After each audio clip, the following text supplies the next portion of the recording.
अस्सलाम वालेकुम नाजरीन, मेरा नाम है Hammad Ahmed Khan. Welcome to legal talks. नाजरीन, ट्रेड या बिजनेस किसी भी मुल्क का बैकबोन होता है और बिजनेस को अच्छी तरह से रेगुलेट करने के लिए और बिजनेसमैन को अच्छी तरह से फैसिलिटेट करने के लिए हमारी गवर्नमेंट बनाती है बहुत सारे लॉज। और जहां पर लॉ होगा तो ऑब्वियसली वहां पर लॉयर भी होगा। तो हमारे पास लॉयर्स में भी एक स्पेशल कैटेगरी होती है जिनका काम ये होता है कि वो बिजनेस को फैसिलिटेट करें, अच्छे से बिजनेस करने में बिजनेसमैन को हेल्प करें, उनको लॉज में मदद करें, जिसे अमूमन जाना जाता है कॉर्पोरेट लॉयर के नाम से। ये कॉर्पोरेट लॉ होता क्या है, कॉर्पोरेट लॉयर कौन होता है और इसके क्या काम होते हैं, फंक्शंस होते हैं, ये सब हम जानेंगे आज इस वीडियो में। इसी सिलसिले में आज हमारे साथ मौजूद हैं advocate Syed Shayan Ahmed. He is advocate high court and co founder of Themis school of law. Sir, thank you very much, आपने अपना वक्त दिया हमें। तो मैं डायरेक्ट ही क्वेश्चन से मैं स्टार्ट करूंगा।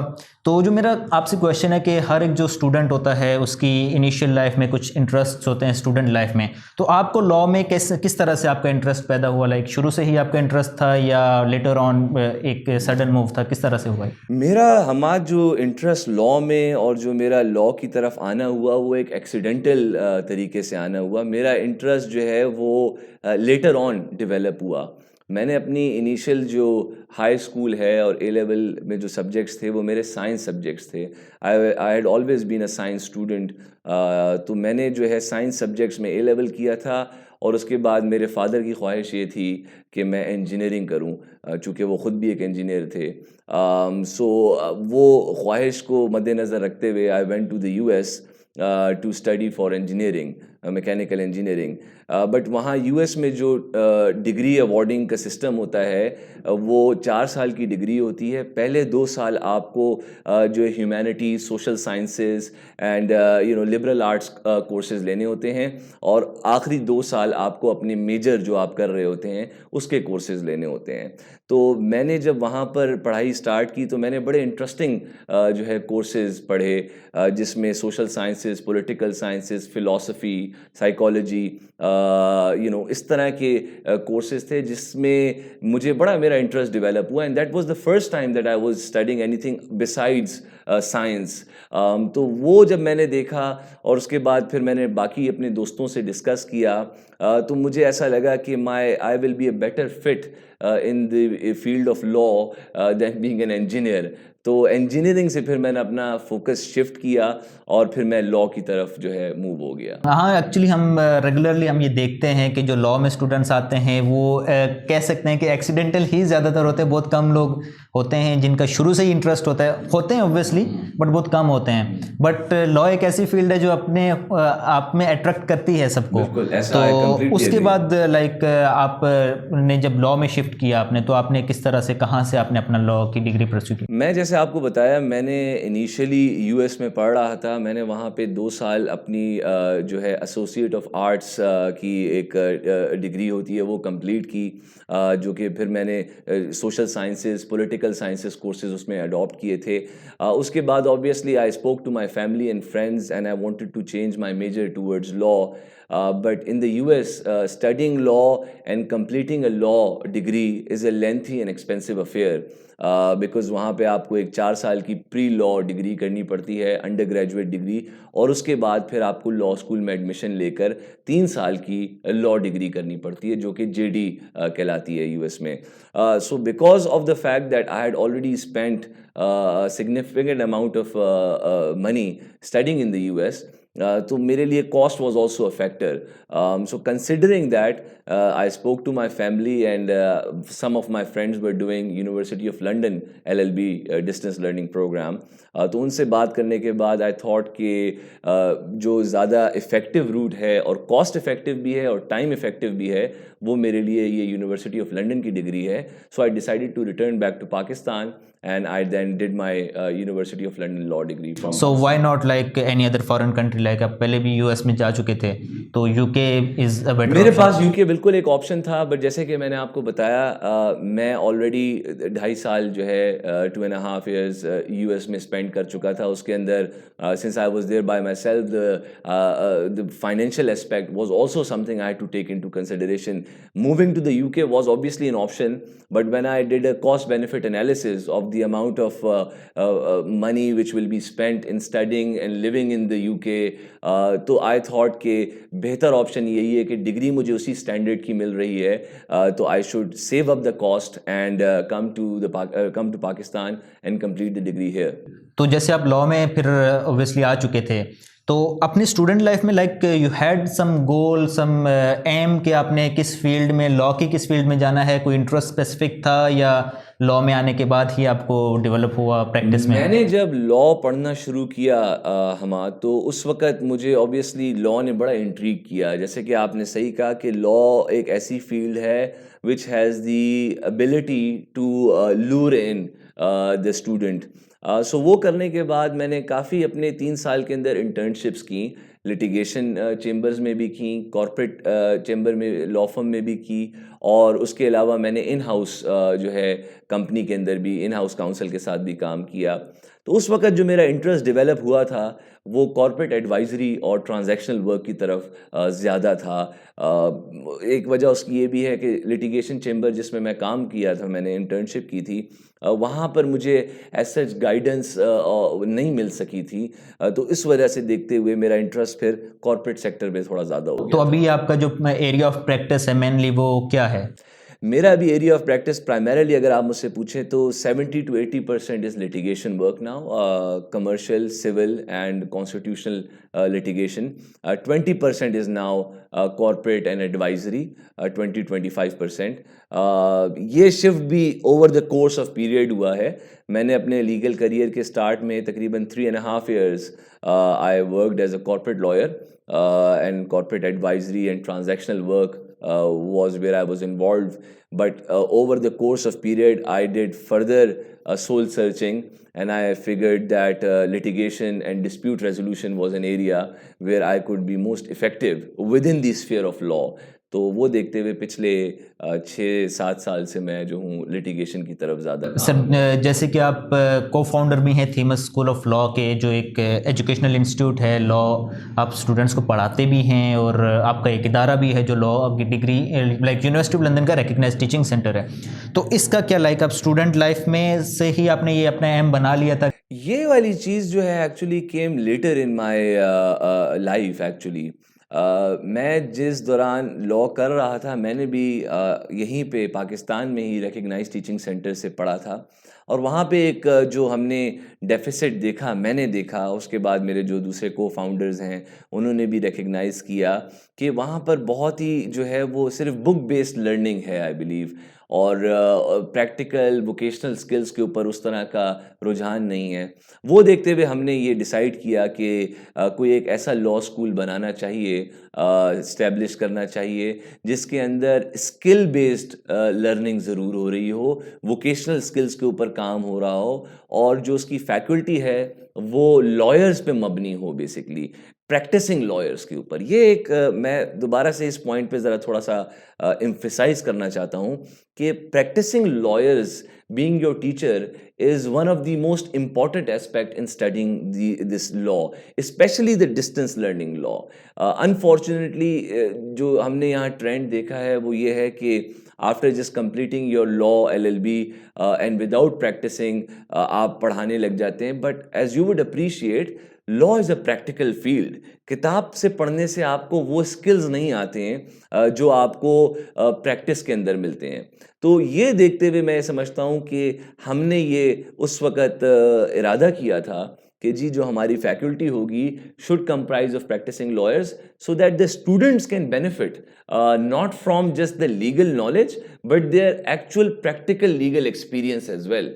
और आप भी हमारे स्टूडेंट्स में से ही हैं, मैं समझता हूँ कहीं ना कहीं आपको भी वो एक फ़ायदा और बेनिफिट नज़र आता होगा कि जी प्रैक्टिस से एक लॉयर पढ़ाते हुए अपना एक्सपीरियंस जब ऐड करता है और वही किताबी एलिमेंट को एक प्रैक्टिस के साथ जब जोड़ता है, तो मैं ये समझता हूँ कि वो ज़्यादा विविड हो जाती है चीज़, पढ़ने में भी मज़ा आता है। सर ये बताइएगा, क्योंकि जो हमारा आज इस प्रोग्राम का जो मेन टॉपिक है हमारा कॉर्पोरेट लॉ है, और शायद बहुत सारे लोग स्टूडेंट्स, लॉ स्टूडेंट्स या लॉ एस्पिरेंट्स भी हमें देख रहे होंगे, तो आप मुझे ये बताइएगा एक्चुअली कॉर्पोरेट लॉ होता क्या है? Like we are saying corporate law होता क्या है, इसका फंक्शन क्या होता है, इसमें काम क्या होता है?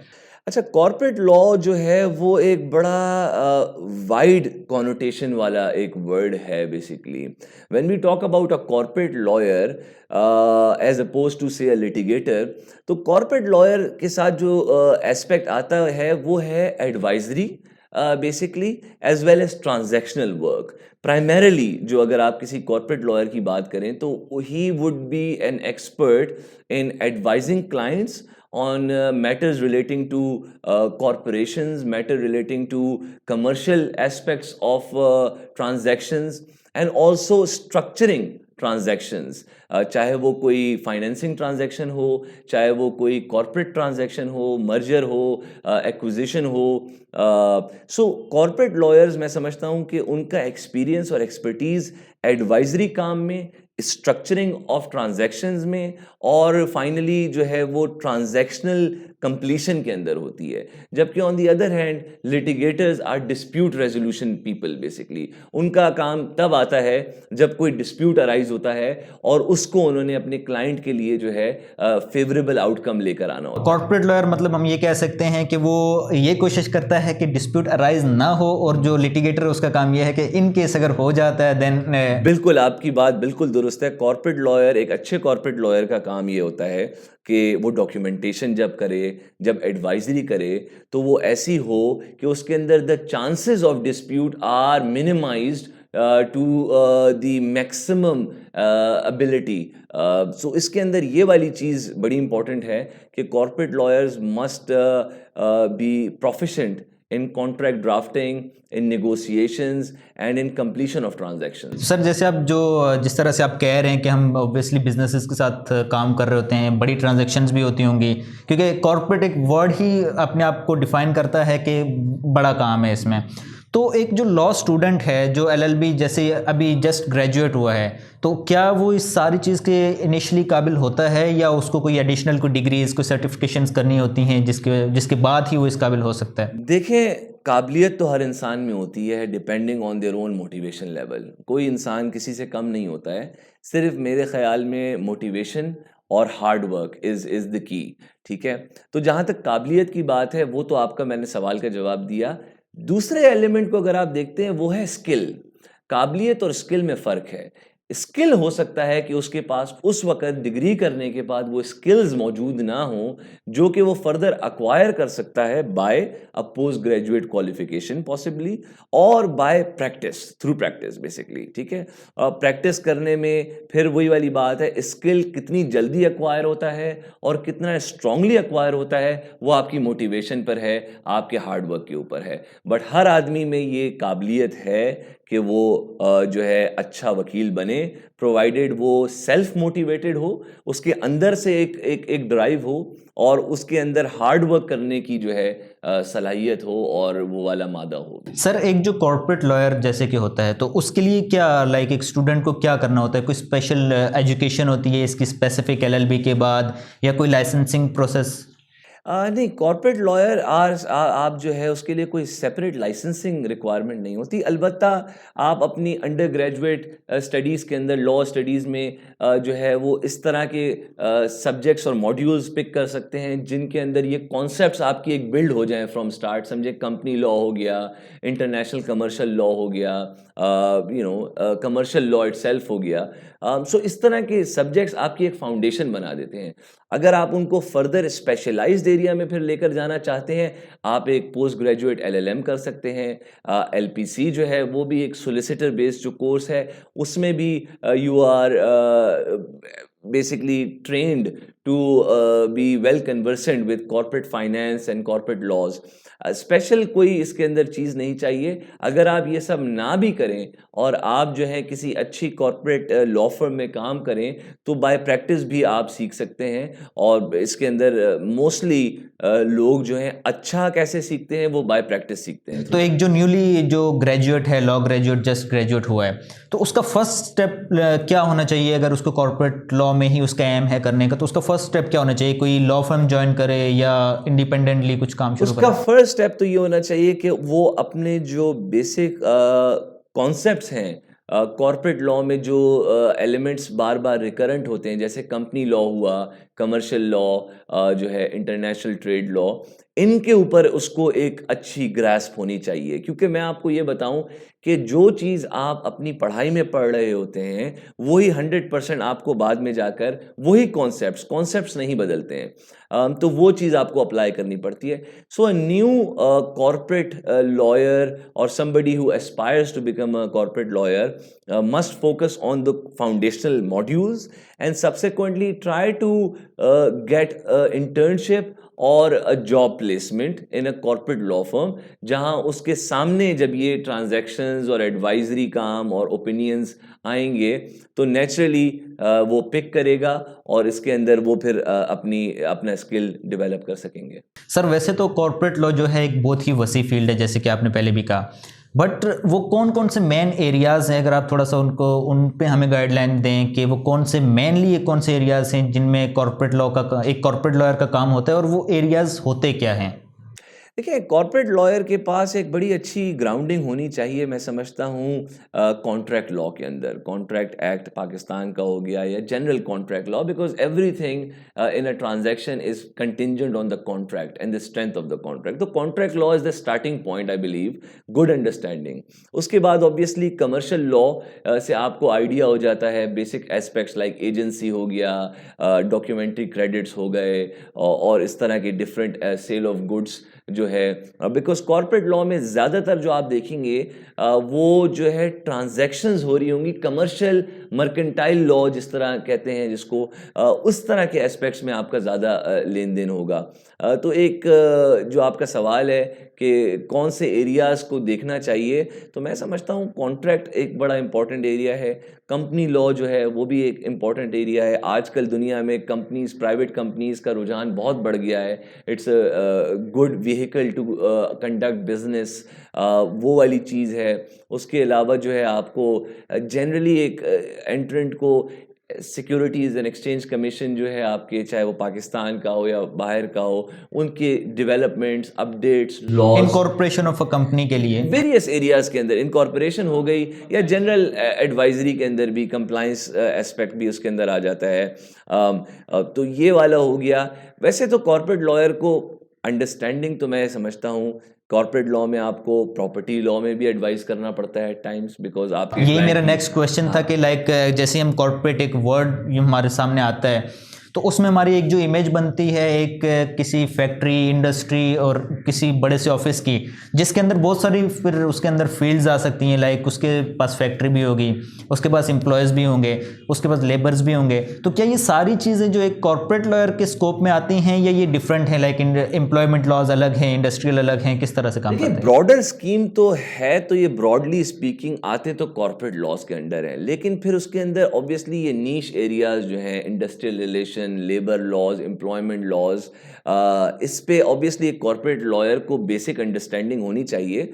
But somebody can within the broader sphere of corporate law specialise in labour laws and specialize in employment and industrial relation laws, और या फिर one can specialize in property and conveyancing, वो भी property जो है वो corporate lawyer के ambit में आती है बात। तो मैं ये समझता हूँ corporate law तो आप एक समझ लें broader heading है, जिसकी सब headings के अंदर ये employment and property and commercial, all of these things can come. So understanding सबकी होनी चाहिए। अलबत्ता आजकल स्पेशलाइजेशन का ज़माना है। मैं समझता हूँ a person should see where their interest lies and then focus on that and try to build, not to give up on the other, but try to build के एक एरिया में तो मैं एक्सपर्ट या एक स्पेशलाइजेशन के तरह से कह सकूँ। सर जो कॉर्पोरेट लॉयर है उसका बेसिकली जो रोल, क्योंकि हम आजकल देखते हैं कि हर जो फैक्ट्री है, हर इंडस्ट्री, हर कॉर्पोरेट जो है, उनकी अपनी एक लीगल टीम होती है जो मेनली एग्रीमेंट्स वगैरह भी वो देख रहे होते हैं, हर चीज़ वो कर रहे होते हैं। तो फिर जो एक कॉर्पोरेट लॉयर है इंडिपेंडेंट, उसका क्या रोल रह जाता है और उसका फंक्शन पीछे क्या रह जाता है?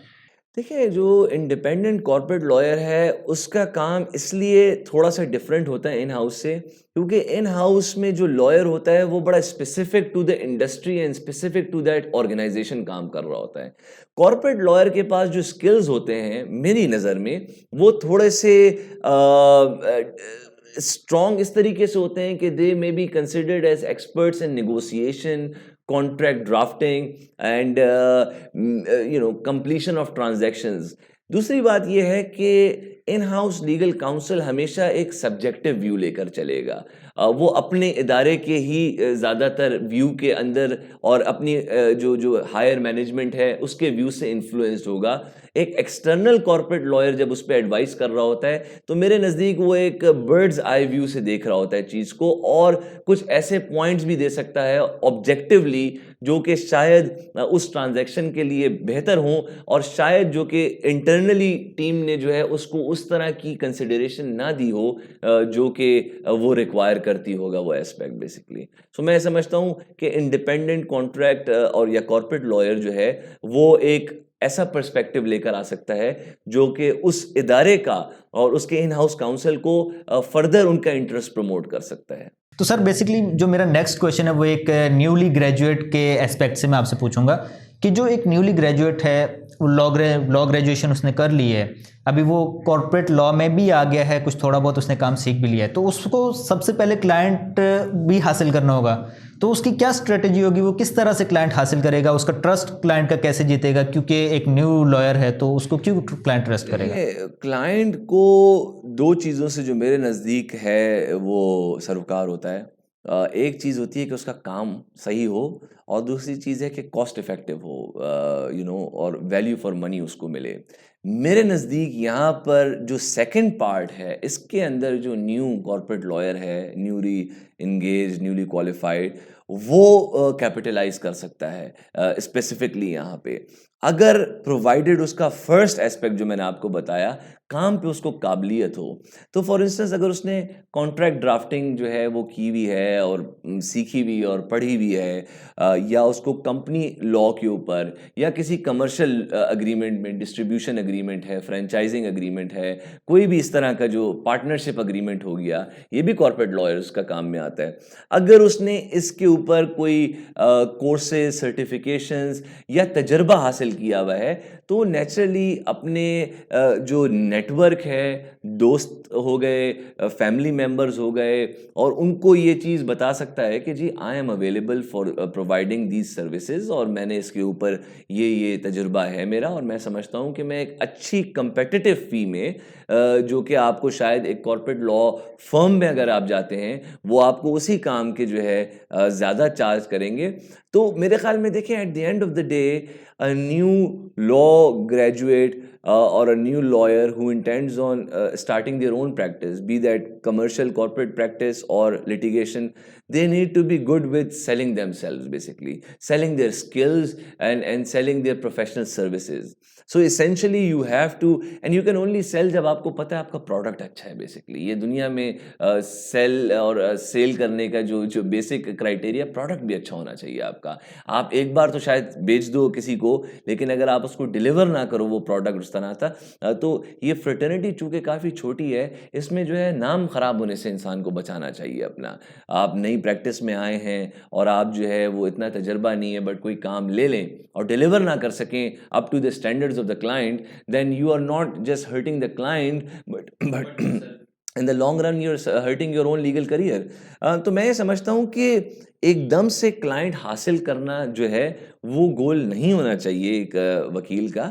उसका तजुर्बा हासिल करना सबसे पहला उसका गोल होना चाहिए, अपने स्किल्स को एट पार करना, और मैं आपको बताऊं उसके बाद क्लाइंट विल फॉलो सूट। मतलब क्लाइंट खुद ब खुद ये देखकर आपको आपके पास आएगा और आपसे कहेगा कि जी मैं आपकी सर्विसेज चाहता हूँ। तो और जब वो सर्विसेज आपसे मांगे तो उस वक्त भी पैसे को देखना या जो है ना फीस के आप बड़ी जो है वो चार्ज करें हाई, वो नहीं होना चाहिए। As much experience as you can get under your belt is what you should be focused on. Sir इसमें कोई लाइक आपकी एजुकेशन बैकग्राउंड या आपकी स्ट्रॉन्ग प्रोफाइल का भी कोई रोल होता है? क्योंकि अक्सर जो अगर हम कंपैरिजन करें फॉरेन ग्रेजुएट्स और लोकल जो यूनिवर्सिटीज़ के ग्रेजुएट्स हैं, उनका हमेशा एक शिकवा रहता है कि जो क्लाइंट्स बेशक हम कितने भी काबिल हों, बट क्लाइंट जो पहली चीज़ देखता है वो डिग्री कहाँ से की है, तो फॉरेन वालों को प्रेफरेंस मिलती है। तो ये इन रियलिटी भी इसका कोई इसमें कोई सदाकत है या नहीं? देखिए बात मतलब कुछ हद तक सही हो सकती है, मतलब मैं ये नहीं समझूंगा कि इट्स 100% करेक्ट व्यू, और it's I think it's a misconception.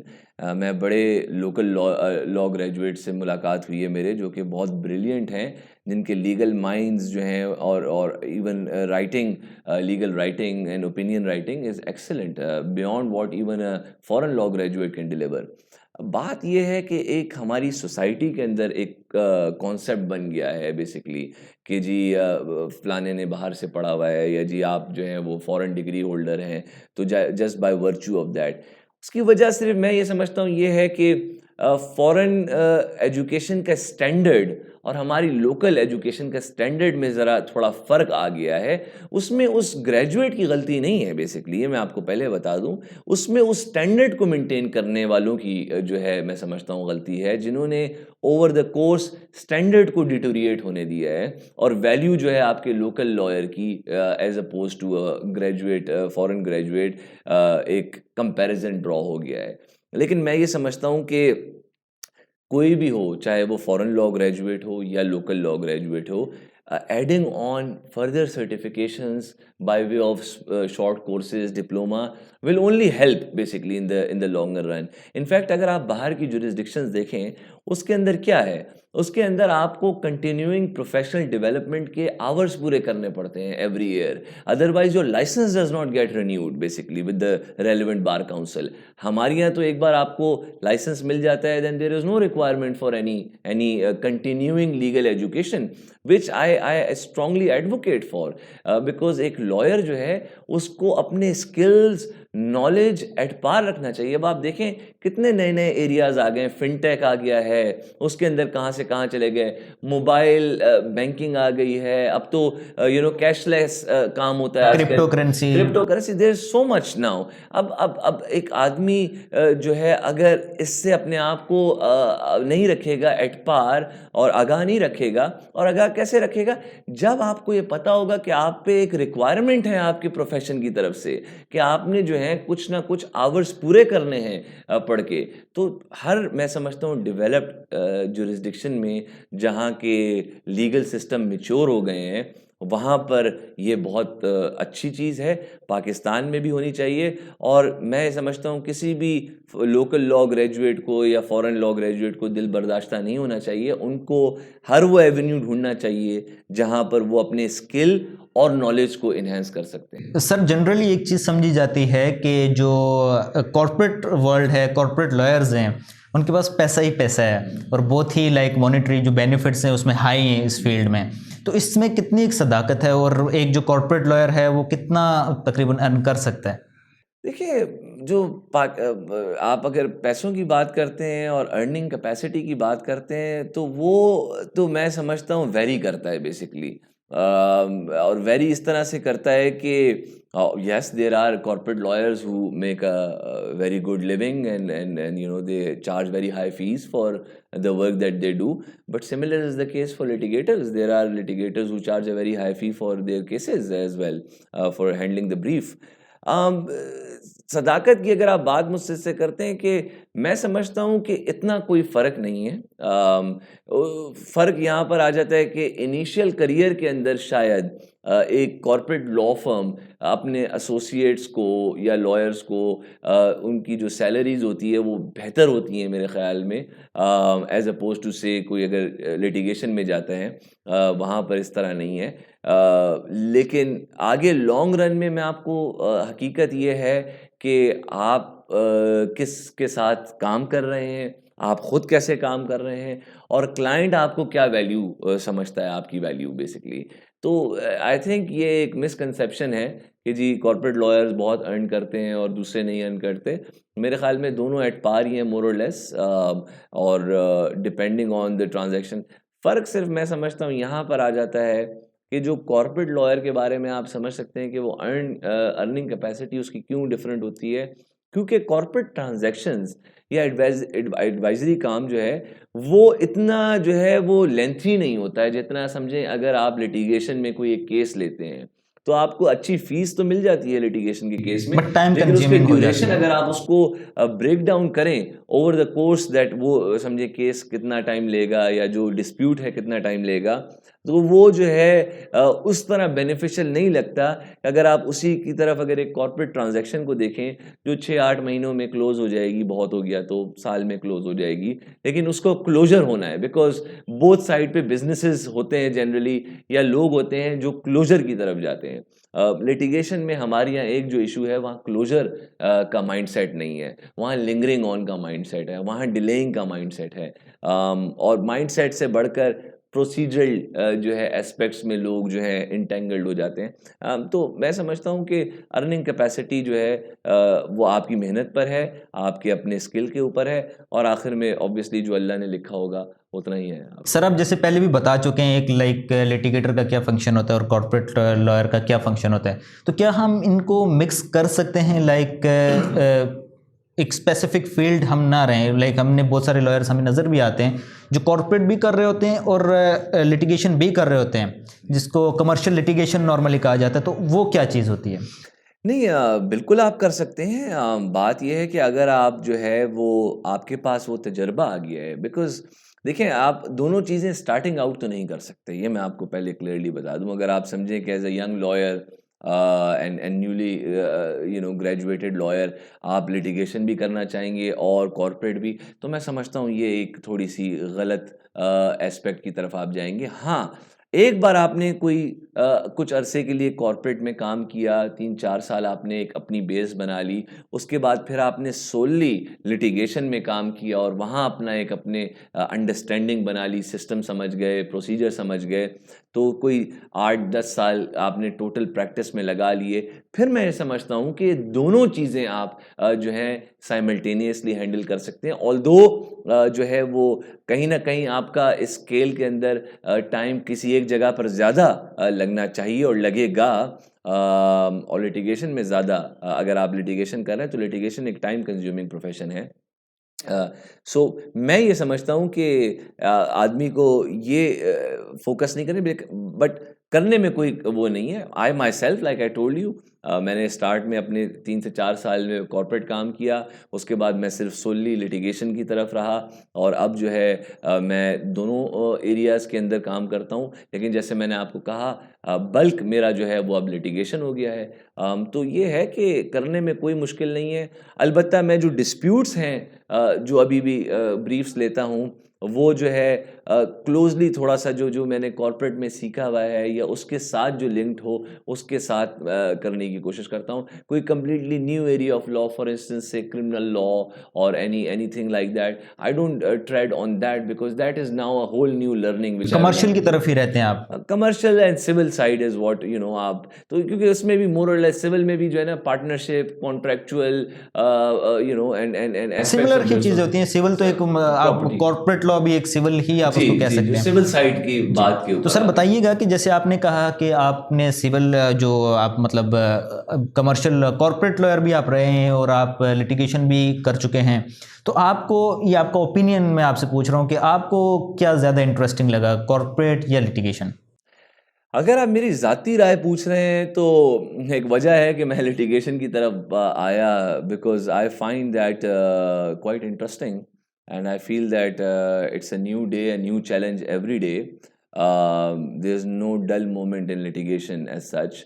अलबत्ता कॉर्पोरेट में भी कोई इतना वो नहीं है, but I mean if you are a person who likes to go out and about and challenge and push yourself, because litigation is a lot to do with persuasion basically, and you have to persuade the audience which is your judge primarily. तो वो एक challenge ऐसा होता है जिसमें मैं समझता हूँ कि अगर आपकी नेचर में competitiveness और चैलेंज है, जो कि मैं अपने बारे में समझता हूँ कि आई लाइक दैट एस्पेक्ट, तो मैं मेरे लिए ज़ाती तौर पर लिटिगेशन ज़्यादा इंटरेस्टिंग है। Sir we are about to end, तो मैं आपसे कि मैं सबसे ही जैसे पूछता हूँ, तो any final advice for newly graduates या न्यू लॉयर्स या लॉ स्टूडेंट्स? बिल्कुल देखिए हमाद, इसके अंदर मैंने जैसे आपको पहली बात बताई कि ये एक बड़ा एम्पावरिंग प्रोफ़ेशन है और एक बड़ा रिवॉर्डिंग प्रोफ़ेशन है।